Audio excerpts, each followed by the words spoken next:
వాక్య ధ్యానాంశములోనికి వెళ్దాం. ఈనాటి వాక్య ధ్యానాంశము, ఎవరి ప్రార్థన దేవుడు వింటాడు అనండి. దేవునికి మహిమ కలుగును కాక. ప్రతి మాట పరిశుద్ధ గ్రంథము నుంచి నేను మీకు తెలియజేస్తాను. ఈ సమయంలో కీర్తనల గ్రంథం 65వ కీర్తన 2వ వచనం చదువుకుందాం. కీర్తనల గ్రంథం, ప్రార్థన ఆలకించువాడా, సర్వ శరీరులు నీ యొద్దకు వచ్చెదరు. చాలు ప్రార్థన. పరిశుద్ధుడైన మా తండ్రి, ఆకాశమందు ఆసీనుడైన దేవుడా, భూమిని పాదపీఠమని సెలవిచ్చిన తండ్రి, నీకు స్తోత్రాలు. నిన్ను కాపాడువాడు కొనుకడు, నిద్రపోడన్నావు ప్రభా. నరపుత్రుడా, నువ్వు చక్కగా నిలబడము, నేను నీతో మాట్లాడుతానని సెలవిచ్చావు.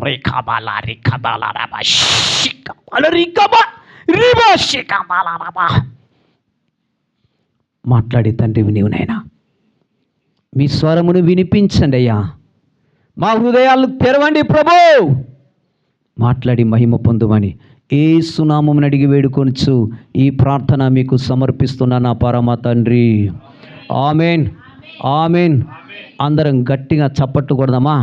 బలముగా గట్టిగా గట్టిగా గట్టిగా చప్పట్టు కొట్టి దేవుని గణపరచండి. హల్లెలూయా. మంచిది.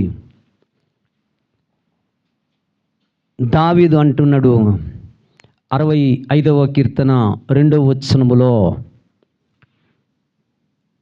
ప్రార్థన ఆలకించువాడా, సర్వ శరీరులు నీ యొద్దకు వచ్చెదరు. క్రైస్తవులకు ప్రాముఖ్యమైన మెట్టు ఏదయ్యా అంటే ప్రార్థన. ఇల్లు కట్టాలన్నా, దేవుని మందిరమును కట్టాలన్నా, వివాహము చేయాలన్నా, ఉద్యోగంలో జాయిన్ కావాలన్నా, ఇంటి నుంచి బయటకు వెళ్ళాలన్నా, బయట నుంచి ఇంటికి రావాలన్నా, భోజనము చేయాలన్నా, ప్రతిదానికి ప్రార్థన ఒకటే. ప్రార్థన ఒకటే. ఈ ప్రార్థన ఎలా ఉండాలి అంటే, నీవు చేసే ప్రార్థన దేవుడు వింటున్నాడా? ఎలా తెలుసుకోవాలి?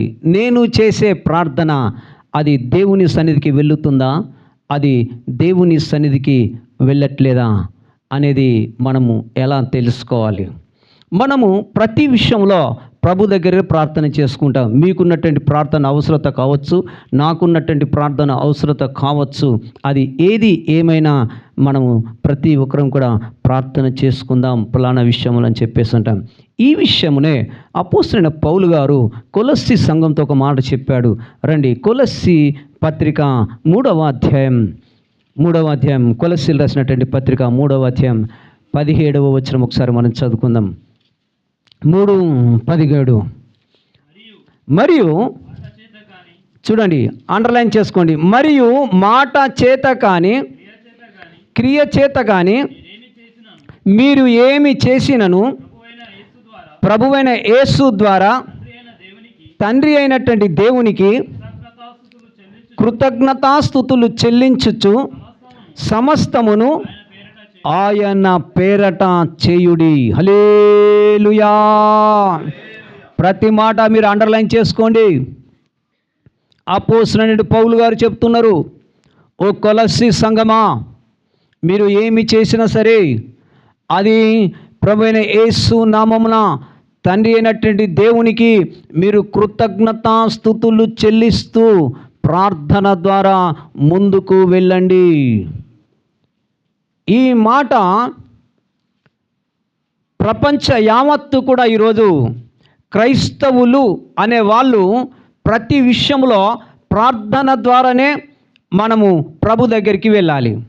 అయితే నీవు చేసే ప్రార్థన దేవుడు వింటున్నాడా అనే మాటనే ఈరోజు మనకు కావాలి. ఎందుకు ఈ మాట పరిశుద్ధాత్మ దేవుడు నా హృదయంలో పెట్టి తెలియజేయమని చెప్పేసి అన్నాడు అని చెప్పేసి అంటే, ఈరోజు చాలామంది అంటారు, అయ్యా నేను నీ కొరకు ప్రార్థన చేస్తున్నాను, అమ్మ నేను మీ కొరకు ప్రార్థన చేస్తున్నాను, మంచిదే, కానీ నీ ప్రార్థన దేవుడు వింటున్నాడా? అది ఎలా? రండి మనం తెలుసుకోవాలంటే విలాప వాక్యంలోనికి వద్దాం. ప్రవక్త అయినటువంటి ఇర్మియా కన్నీటి ప్రవక్త విలాపములు అంటే ఎంతో దుఃఖముతో ఆ యొక్క అధ్యాయాన్ని రాసినటువంటి వ్యక్తి. విలాప వాక్యములు 3వ అధ్యాయం 8వ వచనం మనం చదువుకుందాం. 3:8 విలాప వాక్యములు. నేను బతిమాలి మొరలీడినను నా ప్రార్థన వినబడకుండా తన చెవిని మూసుకొని ఉన్నాడు. చాలు. ఏమండి, అపోస్తలుడైన పౌలు గారు చెప్పారు కదా, మీరు ఏమి చేసినా యేసు నామములో తండ్రి అయిన దేవునికి మీరు కృతజ్ఞతాస్తుతులు చెల్లించి ప్రార్థించుడి అని బైబిల్ వాక్యం సెలవిచ్చింది. కీర్తనకారుడైనటువంటి దావీదు ద్వారా పలికించిన మాట ఏంటంటే, ప్రార్థన ఆలకించువాడా సర్వశరీరులు నీ వద్దకు వస్తారు అని వాక్యం సెలవిచ్చింది.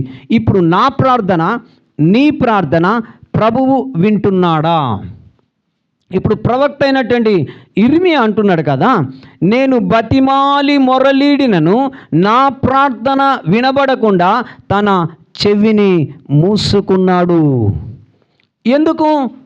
సాక్షాత్తు నీ ప్రార్థన వింటానన్నటువంటి దేవుడు ఇప్పుడు ఎందుకు ఆయన చెవిని మూసుకుంటున్నాడు? ఈ పాయింట్ మనకు అర్థమవ్వాలి. మరి ఎవరి ప్రార్థన దేవుడు వింటాడు? నీవు బతిమాలి, కొన్నిసార్లు మన జీవితంలో కార్యాలు జరగనప్పుడు ఎంతగానో బ్రతిమలాడతాం, తండ్రి నా జీవితంలో ఈ కార్యము జరగట్లేదయ్యా, నా కుటుంబంలో ఈ కార్యము జరగట్లేదయ్యా, నువ్వు ప్రార్థన ఆలకించే దేవుడవయ్యా, ఇదిగో నీ పాదాల చెంతకు వస్తున్నానయ్యా, ఈరోజు నన్ను జ్ఞాపకము చేసుకోండి అయ్యా, నా కుటుంబాన్ని మీరు దర్శించండి ప్రభువా అని బతిమాలి మొరలీడిన నీ ప్రార్థన నేను వినకుండా నా చెవిని నేను మూసుకుంటున్నాను. హల్లెలూయా. అసలు ఎందుకు ప్రార్థన వినకుండా ఆయన చెవిని మూసుకుంటాడు? ఆయననే చెవి మూసుకుంటే మరి మన ప్రార్థన ఎక్కడికి పోతుంది? ఎందుకు ఈ మాట ప్రవక్త అయినటువంటి ఇర్మియా ద్వారా ఈ మాట అంటున్నాడు? ఇదే మాట ప్రవక్త అయినటువంటి యెషయాతో కూడా ఒక మాట అంటాడు. మీరు రండి యెషయా గ్రంథంలోనికి రండి. యెషయా ప్రవక్త ఏమంటాడో చూద్దాం. 1వ అధ్యాయంలోనికి రండి. యెషయా గ్రంథం 1వ అధ్యాయం 15వ వచనం మనం చదువుకుందాం. మీరు మీ చేతులు చాపునప్పుడు మిమ్మును చూడక నా కన్నులు కప్పుకొందును, మీరు బహుగా ప్రార్థన చేసినను నేను వినను, మీ చేతులు రక్తముతో నిండి ఉన్నాయి. హల్లెలూయా. ఏ ఇర్మియాతో ఏ మాట చెప్పాడు అదే మాట ప్రవక్త అయిన యెషయా ద్వారా మాట్లాడుతున్నటువంటి మాట. మీరు చేతులెత్తి ప్రార్థించినా, మీరు బహుగా బ్రతిమిలాడినా, మిమ్ములను చూడకుండా నా కన్నులు కప్పుకుంటున్నా, మీరు ప్రార్థన చేసిన వినకుండా నా చెవులు మూసుకుంటున్నా, ఎందుకంటే మీ చేతులు రక్తముతో నిండి ఉన్నాయి. రక్తము అనగా పాపం.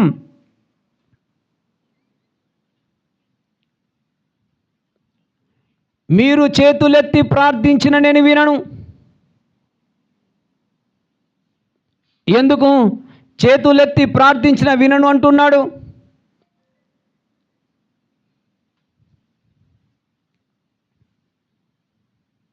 అమాలేకీయులతో యుద్ధము చేసినప్పుడు మోషేతో దేవుడు చెప్తాడు, మోషే నీవును హూరును అహరోనును ఆ కొండ శిఖరం పైకి ఎక్కండి, కింద యెహోషువ యుద్ధం చేస్తాడు. మోషే చేతులెత్తి ప్రార్థించగా ఇశ్రాయేలుకు విజయము కలిగిందని వాక్యం సెలవిస్తుంది. మోషే చేతులు బరువెత్తినప్పుడు, చేతులను కిందికి దించినప్పుడు అమాలేకీయులు గెలిచిరని వాక్యము సెలవిస్తుంది. చేతులెత్తుట విజయమునకు సాదృశ్యమైతే మీరు చేతులెత్తి ప్రార్థించిన నేను వినను. ఎందుకు? చేతులెత్తి ప్రార్థిస్తే అతడు వినను. మోషే చేసిన ప్రార్థన విన్నాడు కదా. మోషే ప్రార్థన చేస్తే ఇశ్రాయేలుకు విజయం కలిగింది కదా. సొలొమోను దేవుని మందిరమును కట్టించినప్పుడు అతడు చేతులెత్తి ప్రార్థించినప్పుడు అగ్ని దిగి వచ్చింది కదా. ఇప్పుడు చేతులెత్తి ప్రార్థిస్తే ఎందుకు నేను వినను అని చెప్పేసి అంటుండు. ఏలియా కర్మెలు పర్వతం మీద చేతులెత్తి ప్రార్థించినప్పుడు అగ్ని దిగి వచ్చింది కదా.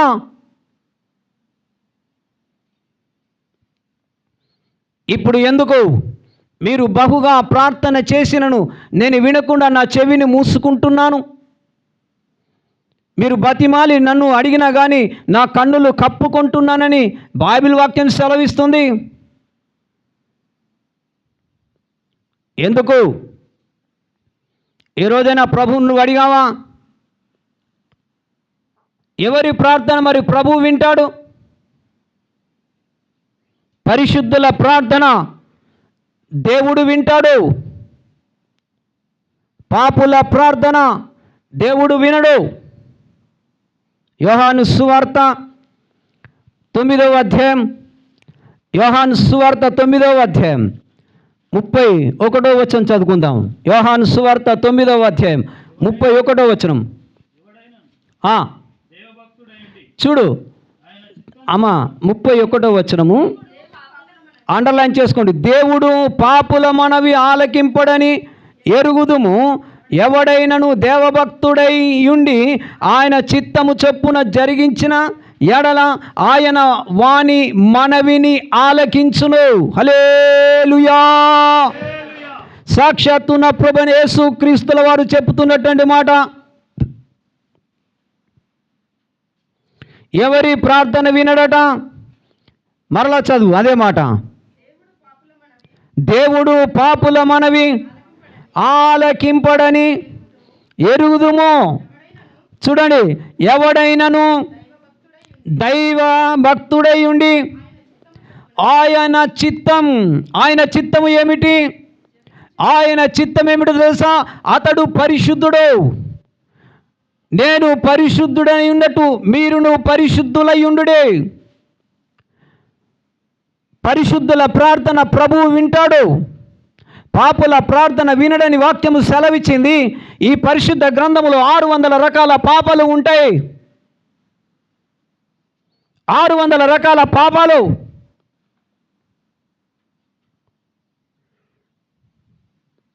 ఒకరి కొరకు ప్రార్థన చేయడమే పాపం, చేయకపోవడమే పాపం. 39వ కీర్తన 1వ వచనంలో నా నాలుకతో పాపము చేయకుండునట్లు దావీదంటాడు. నాలుకతో పాపం. యోబు గ్రంథములో 31వ అధ్యాయంలో అంటాడు, నా కన్నులతో నేను ఒక నిబంధన చేసుకుంటున్నాను. నీ కన్నులతో కనుక నీకు నిబంధన లేకపోతే అదొక పాపం. మా పితరుల దోషమును నువ్వు పరిహరించితివా? పితరుల దోషం నీ మీద ఉంది. దాన్ని ఏ రోజైనా బంధించి ప్రార్థన చేస్తివా? ఒక్కొక్క పాపం. అబద్ధమాడుట పాపం, 10 ఆజ్ఞలు అతిక్రమించుట పాపం, ఆయన కట్టడాలను లోబడకపోవడం ఒక పాపం. ఇలా ఎన్నో ఎన్నో ఎన్నో పాపాలు.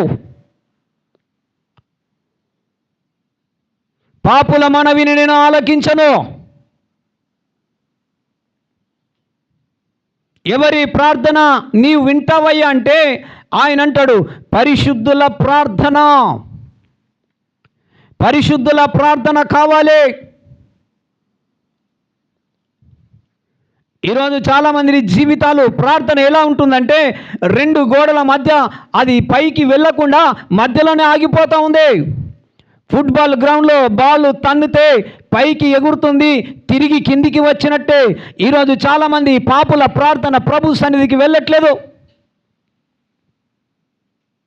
మీరు బహుగా ప్రార్థన చేసిన నేను వినను. ప్రార్థనే కదా క్రైస్తవ జీవితానికి తొలిమెట్టు. పాపుల ప్రార్థన నేను ఆలకించను. మరి ఈరోజు నీకు అనిపించవచ్చు, నేను ప్రార్థన చేస్తున్నా కదా, నా జీవితాల్లో కార్యాలు జరుగుతున్నాయి కదా, అన్యులకు జరుగుతలేవా? వాళ్ళకు వివాహాలు జరుగుతలేవా? అన్యులకు పిల్లలు పుడతలేరా? అన్యులు గృహాలు కట్టుకుంటలేరా? అన్యులు గొప్ప ఉద్యోగాలు చేస్తలేరా? నీకంటే మంచి మంచి మంచి మంచి ఉద్యోగాలు, నీకంటే మంచి మంచి ఇండ్లు కట్టుకొని ఉన్నారు. వాళ్ళకు జరుగుతలేవా కార్యాలు?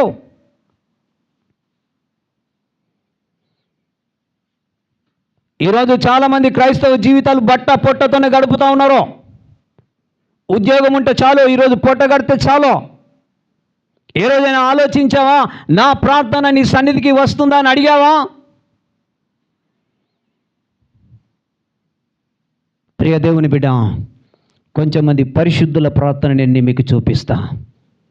ప్రకటన గ్రంథం రండి, ప్రకటన గ్రంథంలో రండి. 8వ అధ్యాయం 3-4 వచనం చదువుకుందాం. ప్రకటన గ్రంథం. మరియు సువర్ణ ధూపర్తి చేత పట్టుకొని ఉన్న వేరొక దూత వచ్చి బలిపీఠము ఎదుట నిలవగా, సింహాసనము ఎదుటనున్న సువర్ణ బలిపీఠము పైన, మళ్ళీ చదవం అదే మాట, పరిశుద్ధుల అందరి, చూడండి అండర్లైన్ చేసుకోండి, పరిశుద్ధుల అందరి ప్రార్థనలు కలుపుటకై అతనికి ధూపద్రవ్యములు ఇయ్యబడెను. అప్పుడు ఆ ధూపద్రవ్యములు పరిశుద్ధుల ప్రార్థనలతో కలిసి దూత చేతిలో నుండి పైకి లేచి అబ్బాబ్బా దేవుని సన్నిధికి చేరెను. అండర్లైన్ చేసుకోండి, గట్టిగా చప్పట్లు కొట్టు. పరిశుద్ధుల ప్రార్థన అది దేవుని సన్నిధికి చేరాలి. అది దేవుని సన్నిధికి వెళ్తేనే నీ జీవితంలో కార్యము జరుగుతుంది. పరిశుద్ధుల ప్రార్థన అది ధూపం వలె పరలోక రాజ్యములో కనబడుతుందని దేవుని వాక్యం సెలవిచ్చింది. ఈరోజు పరిశుద్ధునివేనా? ఈరోజు పరిశుద్ధురాలువేనా? పరిశుద్ధత కలిగి ఉన్నావా? పరిశుద్ధత లేకపోతే ఎవడు ప్రభువును చూడలేడని దేవుని వాక్యం సెలవిస్తుంది. వెళ్ళిందా? ఈరోజు ప్రార్థన వెళ్తుందా దేవుని సన్నిధికి? ఎవరి ప్రార్థన నీ వింటావయ్యా? పరిశుద్ధుల ప్రార్థన వింటానని దేవుని వాక్యం సెలవిచ్చింది.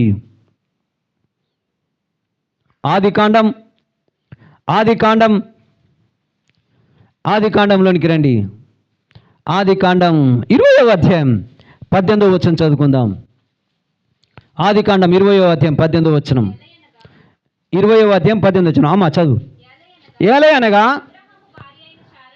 అబ్రహాము భార్య అయిన శారాను బట్టి దేవుడు అబీమెలెకు ఇంటిలో ప్రతి గర్భమును మూసియుండెను. ఎందుకు?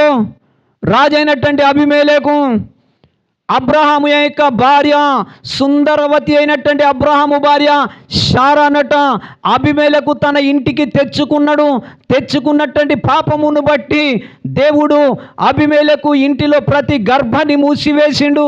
పాపమును బట్టి స్వస్థత లేకుండా చేసిండు. ఇప్పుడు అంటాడు, నీ కొరకు నీతిమంతుడైన ఒకడు ప్రార్థన చేయాలి. ఆయన ప్రవక్త, అతడు అబ్రహాము. అతడు నీ కొరకు ప్రార్థన చేయాలి. ఇప్పుడు అబ్రహాము ప్రార్థన చేస్తే కార్యం ఎలా జరుగుతుంది? దాని పై వచనం చదువు తల్లి. అబ్రహాము దేవుణ్ణి ప్రార్థించగా దేవుడు అబీమెలెకును అతని భార్యను అతని దాసీలను బాగు చేసెను. వారు పిల్లలు కనిరి. హల్లెలూయా. పాపుల ప్రార్థన వినడు. ఒక నీతిమంతుడు నీ కొరకు ఏడవాలి. నీతిమంతుడు ఎలానయ్యా? శరీరమంతా నలగొట్టుకొని దేవుని కొరకు జీవించి పరిశుద్ధతతో కలిసి ఉండి దాని పిలుపుకు లోబడిన నీతిమంతుడైనటువంటి అబ్రహాము తన శరీరాన్ని నలగొట్టుకొని దేవుని మాటకు ఎదురు చూచి ఇప్పుడు ప్రవక్తగా ఎన్నుకోబడినటువంటి అబ్రహాము అందుకే యెషయా గ్రంథం 51 మొదటి వచనంలో వాక్యం సెలవిస్తుంది, నీతిమంతుడైనటువంటి అబ్రాహామును గురించి ఆలోచించుడి. పాపము చేసింది అబీమెలెకైతే ఇప్పుడు అబీమెలెకు ప్రార్థన చేస్తే వినాలి కదా. అబీమెలెకు ఇంటిలో ప్రతి గర్భము మూయబడిందని వాక్యం సెలవిచ్చింది. ఇప్పుడు అబ్రహాము నీ కొరకు ప్రార్థన చేస్తాడు. అబ్రహాము ప్రార్థన చేసినప్పుడు అబీమెలెకు కుటుంబంలో మూయబడిన గర్భము తెరవబడింది. ఈరోజు చాలామంది జీవితాలు పరిస్థితి అంతే. కార్యాలు ఎందుకు జరగట్లేవు? ప్రార్థన ఎందుకు ప్రభు సన్నిధికి వెళ్ళట్లేదు? అబ్రహాము ప్రార్థన చేయగా వెను వెంటనే తన కుటుంబంలో మూయబడిన ప్రతి గర్భాన్ని తెరిచినని వాక్యం సెలవిచ్చింది.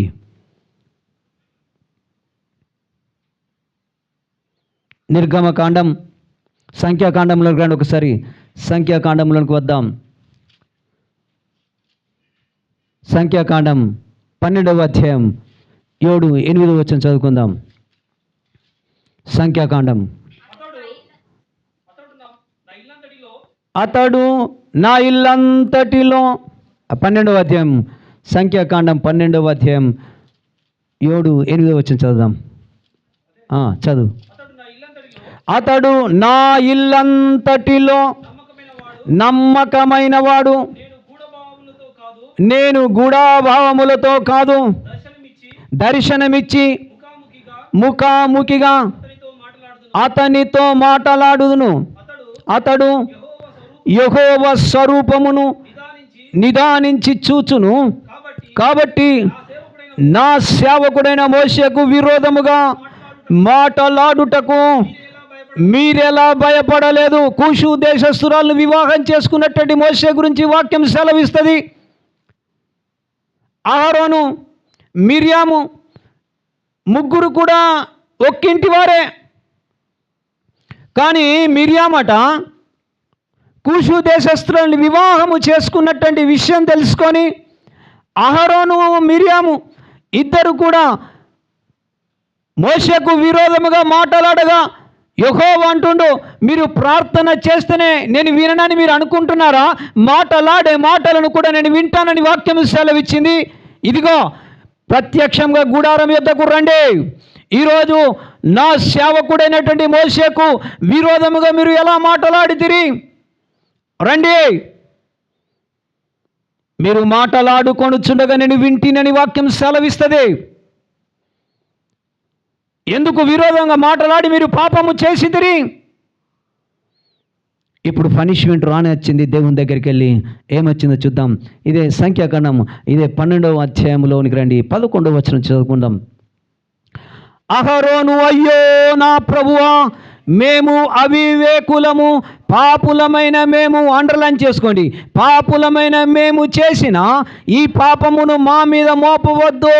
తన తల్లి గర్భములో నుండి పుట్టినప్పటికే సగము మాంసము క్షీణించిన శిశు శవము వలె ఆమెను ఉండనీయకమని మోషేతో చెప్పగా, మోషే ఎలుగెత్తి, దేవా దయచేసి ఈమెను బాగు చేయమని యెహోవాకు మొర్ర పెట్టెను.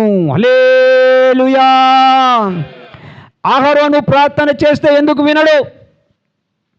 మిర్యాము ప్రార్థన చేస్తే ఎందుకు వినడు? వాళ్ళు మంచి భక్తులే, దైవ సేవకుడే అహరోను. కానీ ఒక్క విషయములో పాపము చేసిరట. అయ్యా, మేము ఈ విషయములను మేము పాపము చేసితిమయ్యా. పాపుల ప్రార్థన ఆలకించడని దేవుని వాక్యం సెలవిచ్చింది. అయ్యా, నీకు విరోధముగా ఈ విషయము కొరకే మేము పాపం చేసితిమయ్యా. అయ్యా, అక్క కొరకు ప్రార్థన చేయయ్యా. అయ్యా, నువ్వు ప్రార్థన చేయయ్యా. ఎప్పుడైతే మోషే ప్రార్థించాడో తన అక్క అయినటువంటి మిర్యామును దేవుడు బాగు చేసెను. హల్లెలూయా. పరిశుద్ధుల ప్రార్థన వెంటనే దేవుడు వింటాడు బిడ్డ. పాపుల ప్రార్థన విననని వాక్యం సెలవిచ్చింది. ఎవరి ప్రార్థన దేవుడు వింటాడో పరిశుద్ధుల ప్రార్థనని ప్రభు వింటాడని దేవుని వాక్యం సెలవిచ్చింది. ఇప్పుడు పాపము చేసింది అహరోను అయితే పాపము చేసింది మిరియాము అయితే ఆ ఒక్క విషయంలో ఒక పాపం, ఎప్పుడు వాళ్ళు పాపం చేయలే. ఈ విషయంలో పాపం చేసిన కర్మకి దేవుడు పనిష్మెంట్ ఇచ్చాడు. బిడ్డా, సేవకుడని నువ్వు వెనుకుని ఏదో మాటలు మాట్లాడుతున్నావు అనుకోకో. నీ వెనుక మాట్లాడుతున్న ప్రతి మాటకు ఒక్కనాడు దేవుని దగ్గర రుణం చెల్లించవలసి వస్తుంది.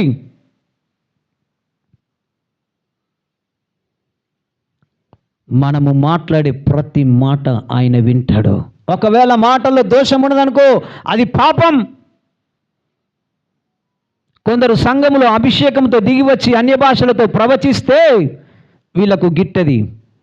ఆమెను ఏదో మాటలు అంటారు, అది పరిశుద్ధాత్మ బిడ్డ ఆమె మీదకి దిగి వచ్చింది. రాబాలారి కాబాలారి కాదాలారాబా షి కాదాలారాబా. నువ్వు అనే ప్రతి మాట అది పాపముగా కనుక ఉంటే నీ ప్రార్థన కూడా ప్రభు సన్నిధికి వెళ్ళదని వాక్యం సెలవిచ్చింది. మిరియాము మంచి గాయకురాలో, చక్కగా పాట పాడే బిడ్డ మిరియాము. ఎర్ర సముద్రము దాటించిన తర్వాత చక్కగా పాట పాడి దేవుని గణపరిచినటువంటి మిరియామును కూడా వదిలిపెట్టలే దేవుడు. సంగమా, పాపుల ప్రార్థన ఆయన ఆలకించడని దేవుని వాక్యం సెలవిచ్చింది. కీర్తనల గ్రంథం 66వ అధ్యాయం 18వ వచనం చదువుకుందాం. కీర్తనల గ్రంథం 66వ అధ్యాయం 18వ వచనం మనం చదువుకుందాం. నా హృదయములో నేను పాపమును లక్ష్యము చేసిన ఎడల ప్రభువు నా మనవిని వినకపోవును. హల్లెలూయా. చూసావా, నా హృదయములో నేను పాపమును లక్ష్యము చేసిన ఎడల ప్రభువు నా మనవి వినడని వాక్యము సెలవిచ్చింది. హృదయమంతా పాపమే, హృదయమంతా శాపమే. ఏ హృదయములో ఆయన అంటాడు, నా కుమారుడా నీ హృదయమునే నాకిమ్ము. చాలామంది టూలెట్ బోర్డు వేసుకుంటారు, మెడలో టూలెట్ బోర్డు వాళ్ళకి కనపడది, కానీ దేవునికి కనపడుతుంది. ఏంటిది గుర్తైన టూలెట్ బోర్డు? నా కుమారుడా నీ హృదయమును నాకిమ్ము. Sorry Jesus, I don't give to my heart. Why రికాబాలారా షికాబాలారాబా. మెడలో పలకలుంటాయి, నువ్వేదన్నా అడుగు, కానీ ఈ హృదయమును మాత్రం నువ్వు అడగకో, ఇది మాత్రం నా వల్ల కాదు. నీ హృదయములో పాపములు లక్ష్యము చేసిన ఎడల నీ ప్రార్థన ప్రభు సన్నిధికి చేరదనే మాట ఎప్పుడన్నా తెలుసుకున్నావా? హృదయం అంతా పాపమే, పాపం, శాపం. మార్కు సువార్త 7వ అధ్యాయం 21, 22, 23 వచనాలు మీరు చదివినట్టుంటే హృదయము లోపల నుండి 13 రకాలుగా చెడు గుణములు మానవుల్లో దాగి ఉన్నాయి. ఈ 13 లోపల నుండి బయటకు వస్తున్నాయట. దీన్ని తీసేసుడు ఎవని వశము అవ్వట్టదని పరిశుద్ధాత్మ దేవుడు అంటా ఉన్నాడు. కాబట్టి హృదయములో పాపము లక్ష్యము చేసిన ఎడల నీ మనవి నేను ఆలకించాలని దేవుని వాక్యం సెలవిచ్చింది.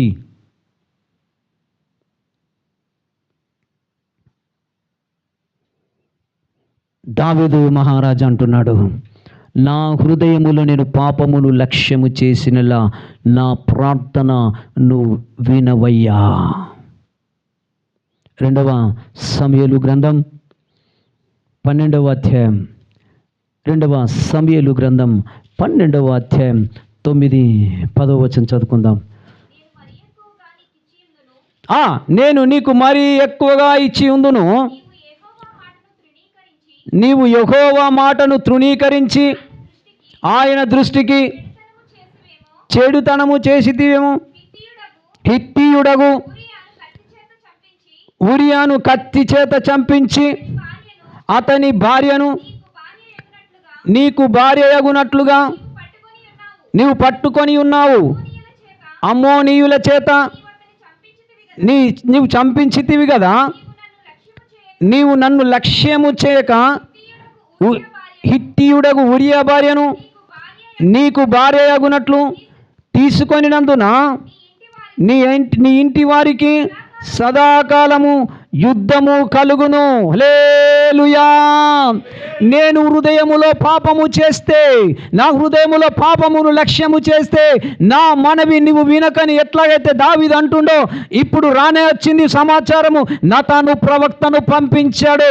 హృదయములో పాపమును లక్ష్యము చేస్తున్నట్టు నా దావీదు దగ్గరికి వెళ్ళి, ప్రవక్త తెలియజేయి, 3 పాపాలయ్యా, 10 ఆజ్ఞలు 3 ఆజ్ఞలు మితిమీరిపోయాడు. 1 నరహత్య చేశాడు, 2వది వ్యభిచరించాడు, 3వది నీ పొరుగు వానిది దేనిని కూడా ఆశించకూడని వాక్యం సెలవిస్తే పొరుగు వాని భార్యను తీసుకొచ్చి తన ఇంటిలో పెట్టుకున్నాడు. ప్రవక్త ప్రార్థన చేస్తున్నాడయ్యా, దావీదు ప్రార్థన నా సన్నిధికి వస్తలేదు. నీ హృదయములో పాపములు లక్ష్యము చేసిన ఎడల ఈరోజు చాలామంది జీవితాలు, పొరుగువాని భార్యను ఇంటికి తీసుకొచ్చి పెడతావు, పొరుగువాని భర్తను తీసుకొచ్చి ఇంటికాడ పెడతావు. పోతుందా నీ ప్రార్థన?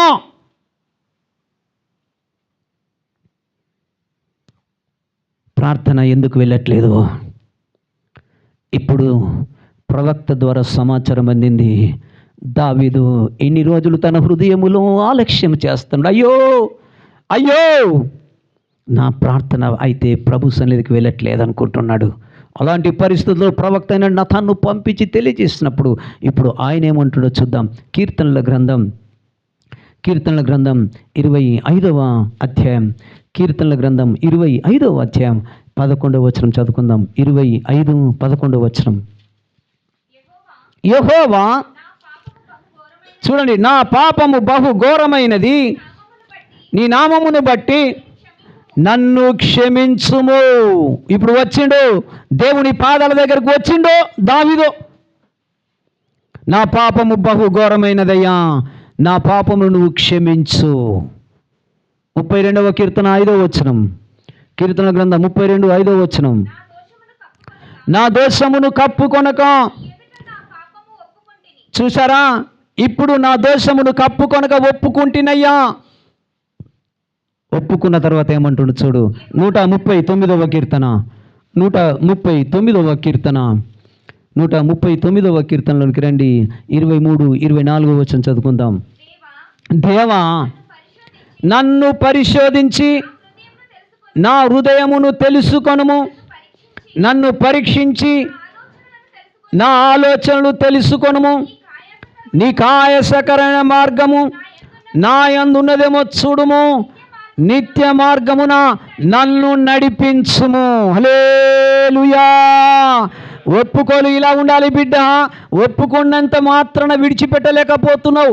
ఒప్పుకున్నాక ఏమన్నంటే, దేవా ఈరోజు నన్ను పరిశోధించయ్యా, ఈరోజు నన్ను పరిశీలించయ్యా, ఇంకా నీకు ఆయాసకరమైన పాపము ఏదైనా నా హృదయములో ఉంటే తెలియజేయు. ఉందా సహోదరుడా, సహోదరి?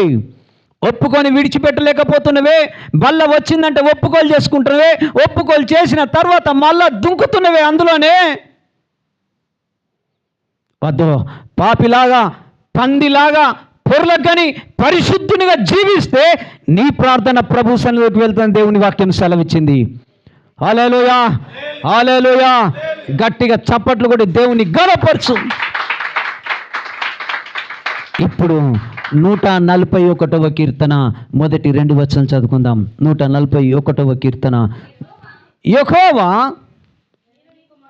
నేను నీకు మొర్రపెట్టుచున్నాను, నా యొద్దకు త్వరపడి రమ్ము. నేను మొర్రపెట్టగా నా మాటకు చెవియొగ్గుము. నా ప్రార్థన ధూపము వలె నేను చేతులెత్తుట సాయంకాల నైవేద్యము వలెను నీ దృష్టికి అంగీకారమైంది. హల్లెలూయా. ఏ దావీదు ప్రార్థన ఆగిపోయిందో ఇప్పుడు ఆ దావీదు యొక్క ప్రార్థన పరలోక రాజ్యానికి చేరుతున్నట్టుగా దేవుని వాక్యం సెలవిచ్చింది. కారణం, నీతిమంతుడు ప్రభుకు ఇష్టం. నీతిమంతుడు ఎవడయ్యా అంటే, నీ చేతి నిండర పాపమనే రక్తము ఉందన్నాడు. ఏదయ్యా ఈ పాపమనే రక్తము నుంచి మానవునికి విడుదల కావాలంటే పరిశుద్ధుని యొక్క రక్తం, కల్వరి శిలువలో కార్చిన ఆ పరిశుద్ధుని యొక్క రక్తమట ఈ పాపమనే రక్తములో ఆ పరిశుద్ధుని రక్తముతో కడగబడాలి. కడగబడ్డావా? ప్రతి నెల ఒప్పుకోలు చేసుకోండి, ప్రతి నెల ఒప్పుకోలు చేసుకోండి. మళ్ళీ ఎక్కడ? అదే స్థానం, నేను అక్కడనే ఉంటా. నువ్వు ప్రార్థన చేయ్యా పాస్టర్ గారు నా కొరకు. మరి నువ్వేం చేస్తావు? ఎప్పుడు నీ ప్రార్థన దేవుని సన్నిధికి వెళ్తుంది? ప్రియ దేవుని బిడ్డ, నా హృదయములో పాపమును లక్ష్యము చేసిన యెడల నా ప్రార్థన నీ సన్నిధికి వెళ్ళదు. ఈరోజు చాలామంది త్రాగుబోతులు కనపడుతూ ఉంటారు క్రైస్తవులు. అక్కడ బల్లలోనికి వస్తారు, ఇక్కడ తాగుతామంటారు. పాపం కాదా ఇది? నా పెదవులతో పాపము చేయకుండానట్లు, నా నాలుకతో పాపము చేయకుండానట్లు నన్ను నువ్వు బాగుగా కడుగువా. ప్రార్థన పోతుందని ఇది పోదు. మానవ్ ఎవరి ప్రార్థన దేవుడు వింటాడు? నీతిమంతుడైనటువంటి మోషే ప్రార్థన విన్నాడు. అబీమెలెకు ప్రార్థన దేవుని సన్నిధికి వెళ్ళలేదు. అబ్రహాము చేసిన ప్రార్థన దేవుడు విన్నాడు. ఇంకొక ప్రార్థన గురించి నేను చూపిస్తా. మొదటి సమూయేలు గ్రంథంలోనికి రండి, 12వ అధ్యాయం. మొదటి సమూయేలు గ్రంథం 12వ అధ్యాయం 17వ వచనం నుంచి.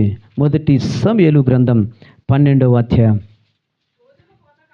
గోధుమ కోతకాలము ఇదే కదా, మీరు రాజును నిర్ణయింపమని అడిగినందుచేత చూసారా, యెహోవా దృష్టికి మీరు చేసిన కీడు గొప్పదని మీరు గ్రహించి తెలుసుకొనుటకై యెహోవా ఉరుములను వర్షమును పంపునట్లుగా నేను ఆయనను వేడుకొనుచున్నాను. సమూయేలు యెహోవాను వేడుకొనినప్పుడు యెహోవా ఆ దినమున ఉరుములను వర్షమును పంపగా. చాలు, అక్కడ ఆగు.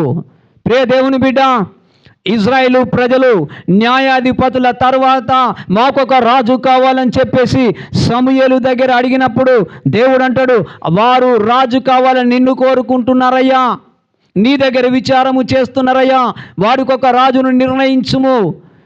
రాజు కావాలని కోరుకున్న దాన్ని బట్టి ఈరోజు గోధుమ కోతకాలము వర్షం పడతలేదు అయ్యా. సమూయేలు వర్షాలు పడతలేవయ్యా, ఇది గోధుమ యొక్క కోతకాలమయ్యా, నీవు మా కొరకు ప్రార్థన చేయి. ఈ ఇజ్రాయేలు ప్రజలు ప్రార్థన చేయరా? ఈ ప్రార్థన చేస్తే ఉరుములతో వర్షము కురవదా? ఎందుకు వర్షము వారికి రావట్లేదు?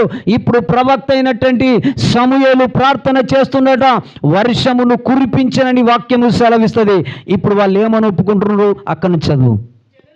జనులందరూ యెహోవాకును సమూయేలుకును బహుగా భయపడి సమూయేలుతో ఇట్లనెను, రాజును నిర్ణయించమని మేము అడుగుట చేత, అండర్లైన్ చేసుకోండి, మా అన్నిటికీ మించిన కీడు మేము చేసితిమి. హల్లెలూయా. ఇజ్రాయేలు ప్రజలు ఒప్పుకుంటున్నారయ్యా, మా ప్రార్థన నీ సన్నిధికి వెళ్తలేదయ్యో, మేము పాపం చేసినాం నిజమేనయ్యా, కానీ నువ్వు నీతిమంతుడవయ్యా సమూయేలు, నువ్వు దేవునికి ప్రతిష్ఠ చేసుకున్న వ్యక్తివయ్యా, నువ్వు ప్రార్థన చేస్తే దేవుడు వింటాడయ్యా, ఇదిగో మమ్మల్ని మీరు క్షమించి ప్రార్థన చేయండి అయ్యా అని ఇర్మియా ప్రార్థన చేసినప్పుడు, సమూయేలు ప్రార్థన చేసినప్పుడు వర్షము కురిసెను. గట్టిగా చప్పట్లు కొట్టి దేవుని కనపరుస్తావా? హల్లెలూయా, హల్లెలూయా. ప్రియా దేవుని బిడ్డ, నీతిమంతుని యొక్క ప్రార్థన దేవుని సన్నిధికి వెళ్తుందని ఈరోజు నువ్వు గ్రహించున్నావు. ఎవరి ప్రార్థన దేవుడు వింటాడై అంటే నీతిమంతుల ప్రార్థననే వింటాడని వాక్యము సెలవిచ్చింది. పాపుల ప్రార్థన దేవుడు ఆలకించడని దేవుని వాక్యము సెలవిచ్చింది. ఏలియా బలమైనటువంటి ప్రవక్త. ఏలియా ప్రార్థించినప్పుడు సారేపాతు విధవరాలి కుమారుణ్ణి దేవుడు బ్రతికించినని వాక్యము సెలవిస్తుంది. చనిపోయిన వ్యక్తి బ్రతకాలంటే ఇప్పుడు ప్రార్థన చేస్తున్న ఏలియా ప్రార్థన విన్నాడని దేవుని వాక్యం సెలవిచ్చింది. ఏలియా ప్రార్థన చేసినప్పుడు చనిపోయినటువంటి బాలుడు బ్రతికెను. ఎలీషా కాలములో ఎలీషా కాలములో ప్రియ దేవుని బిడ్డ చనిపోయినటువంటి ఆ బాలుడు కూడా ఆయన లేపెను అని వాక్యము సెలవిస్తుంది. నీతిమంతుని ప్రార్థన దేవునికి ఇష్టంగా పనికొస్తుందని వాక్యం సెలవిచ్చింది. ఎలీషా కాలములో చనిపోయినటువంటి బాలుని దేవుడు బ్రతికించలేడా? పేతురు కాలములో చనిపోయిన తబితను బ్రతికించలేడా? ఆనాటి యూదులందరూ ప్రార్థన చేసి ఉంటే యూదుల ముందు ఆ ప్రార్థన ఎందుకు దేవుడు వినలేకపోయాడు? చనిపోయిన తబితను లేపడం గల కారణం ఏంటంటే పేతురు ప్రార్థన విన్నాడని వాక్యం సెలవిస్తుంది. ఐతుకు అనే యవ్వనస్తుడు కిటికీలో నుంచి జోగి రాత్రి నిద్రలో పడిపోతుంటే పౌలు ప్రసంగం చేస్తుంటే అక్కడ ఉన్నటువంటి మనుషులు వాడిని బ్రతికించలేకపోయారా? పౌలు మేడ గది నుంచి కిందికి దిగి ప్రార్థన చేసి వాడిని లేపాడు. నా ప్రభువైన యేసు క్రీస్తుల వారు కూడా చనిపోయినటువంటి లాజరును, తండ్రి నేను నీకు కృతజ్ఞతాస్తుతులు చెల్లిస్తున్నానయ్యా, చనిపోయిన లాజరును లేపుమని ప్రార్థన చేసినప్పుడు చనిపోయిన లాజరు లేవలేడా? ప్రియ దేవుని బిడ్డ, ఈరోజు నువ్వు చేస్తున్న ప్రార్థన దేవుని సన్నిధికి వెళుతుందా? 4 గోడల మధ్య అక్కడనే ఆగిపోతుందా? ఈరోజు నువ్వే పరీక్షించుకో. ఒకే ఒక మాట చెప్పి నేను ముగిస్తాను. కీర్తనల గ్రంథం 93వ కీర్తన 5వ వచనం చదువుకుందాం. 93వ కీర్తన. నీ శాసనములు ఎన్నడును తప్పిపోవు. చూడండి, నీ శాసనములు ఎన్నడూ తప్పిపోవు. యెహోవా ఎన్నటెన్నటికి పరిశుద్ధతయే నీ మందిరమునకు అనుకూలమయ్యా. గట్టిగా చప్పట్లు కొడతావా? మహిమపరచు, దేవుని ఘనపరచు. నీ శాసనములు ఎన్నడూ తప్పిపోవయ్యో. నువ్వు ఎన్నటెన్నటికి కోరుకుంటున్నది నీ మందిరమునకు పరిశుద్ధతనేనయ్యా. పరిశుద్ధుల ప్రార్థన ప్రభు వింటాడు. ఆయన పరిశుద్ధుడు కాబట్టి మనం పరిశుద్ధులమై ఉన్నప్పుడే పాపుల ప్రార్థన ఆలకించనని దేవుని వాక్యం సెలవిచ్చింది. ఈరోజు నీ ప్రార్థన ప్రభు సన్నిధికి వెళ్తుందా? నీకు నువ్వే పరీక్షించుకో. నీ హృదయం ప్రభుకి ఇచ్చుకున్నావా? పాపం ఇంకా దాగే ఉందా? ప్రార్థన ప్రభు సన్నిధికి వెళ్ళిందా? అబ్రహాము వల్ల నీ కొరకు ఒకడు ప్రార్థన చేస్తున్నాడని మర్చిపోకూడదు. మోషే వల్ల నీ కొరకు ఒకడు ప్రార్థన చేస్తున్నాడని మర్చిపోకూడదు. సమూయేలు వల్ల నీ కొరకు ఒకడు ప్రార్థన చేస్తున్నాడని మర్చిపోకు. ఆ నీతిమంతుల ప్రార్థన దేవుని సన్నిధికి చేరుతుందని వాక్యం సెలవిచ్చింది. ప్రకటన గ్రంథంలో చదువుకున్నాం కదా, నీతిమంతులు చేసిన ప్రార్థనట ఆ పరలోకం అనే ఆయన సన్నిధిలో ప్రార్థన వచ్చిందని వాక్యం సెలవిచ్చింది. ప్రియ దేవుని బిడ్డ, 2 చేతులు జోడిస్తున్నాను. ప్రార్థన ఊపిరి వంటిది. ప్రార్థన క్రైస్తవునికి బలమైన పునాది. నీ ప్రార్థన ప్రభు సన్నిధికి వెళ్ళాలంటే ఒకే ఒకటి, నీ హృదయం అంతా ప్రభుకిచ్చుకో. హృదయములో పాపములు లక్ష్యము చేసినలా నా ప్రార్థన నా దేవుడు వినడని వాక్యం సెలవిచ్చింది. ఇస్తావా ఈరోజైనా నీ హృదయాన్ని ప్రభుకు? ప్రభు నీతోనే మాట్లాడాడు. ఎన్నో అవసరతలు ఉన్నాయి కదా నీకు కూడా. ఆ అవసరతలు ఎందుకు జయించలేకపోతున్నావు? జయించేవానిని నా తండ్రి సింహాసనము ఎదుట నేను కూర్చుండబెడతానని వాక్యం సెలవిచ్చింది. హల్లెలూయా, హల్లెలూయా. జయించు, లోకమును జయించు, లోకమనే పాపమును జయించు, లోకమనే పాపమును దూరం పడగొట్టు. ఒప్పుకోలు చేసుకుంటావా? నేను ముగింపులోనికి వచ్చాను, నీ కొరకు నేను ప్రార్థన చేస్తా. అడుగు, ప్రభువా